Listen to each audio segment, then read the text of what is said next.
Dave Spano, President and CEO, Annex Wealth Management. Can you believe the last weekend of March? The last weekend of March, and you think about where we are in 2021. 1 year ago, March 23rd, 2020, is when the market bottomed out. The equities markets had lost 33% of the value, and we had no idea the depth of the coronavirus or the civil unrest that we were going to see, or the political unrest that laid in front of us. But given all of that information, the markets continued to move forward. Derek, the S&P 500 closed at an all-time high, and on Friday, up more than 400 points. Yeah, the Dow closed at a new high, I believe, as well. Small caps, though, this week were actually trailing. They were down 2.5%. So vicious sector rotations are occurring in the markets. But the bottom line is the U.S. economy is poised to accelerate in a dramatic fashion in the coming quarters. And the reason why that is because you think about where we were 1 year ago. You have to compare earnings year over year and quarter over quarter, and the earnings last year were obviously non-existent. Right, absolutely. In fact, last quarter we actually saw for the first time a positive year-over-year number.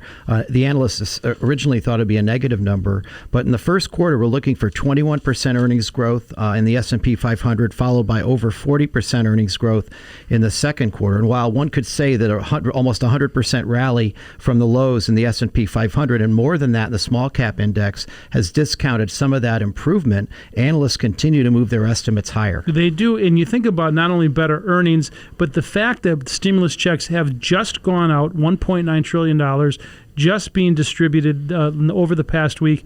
Virus and the reopenings are still starting to happen on a slow scale through most of the country, and the unemployment number continues to decline. We saw that number this week. Right. Jobless claims were down to the lowest level they've been in ages, so that was a good development. We also saw that the housing market was a little bit weak in February, and some of the other economic data points were weak too in February, but that can be ascribed to the really bad weather we had across almost the United States, except for one state, that being Florida. Yeah, that's right. So there was a deep freeze, particularly around the country, and that did slow things down. We are seeing that number, but as the Fed likes to say, it's transitory. In other words, it's going to move through and we're going to return back. So it appears to us that there's this base building in a number of these equity names right now, and as we go into the next quarter and earnings season moves on, there's probably an opportunity to enter some of these names. Now, having said all of that, there is certainly concern going forward because of the uncertainty in front of us. And we always talk about the wall of worry being built brick by brick.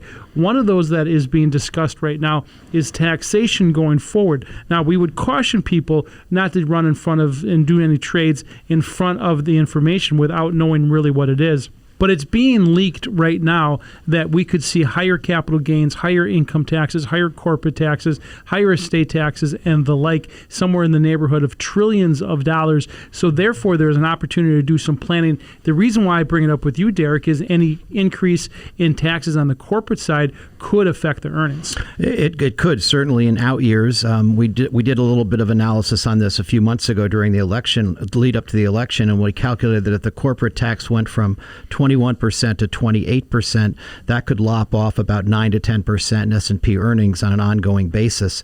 Again, you don't want to invest your politics. You don't want to react until you actually know for sure what the details are. But it could put a little bit of a negative psychological headwind in front of the equity markets as we experience much faster growth and improving job prospects for many. And that is right. And so therefore, when you go through the portfolio, and if you're having a professional do it, they should be doing these things for you. If you're listening to this and you're a do-it-yourselfer, now is an opportunity to certainly look at your portfolio and say, what sectors should I be in? Because there's a cyclical shift that we've been watching. Derek alluded to the fact that small caps had really gone through a pullback, and we saw that NASDAQ has been down 5 of the last 6 weeks. So as we go into the earnings season, it's an opportunity to look at your portfolio, understand what you own, why you own it, and how much you're paying for it.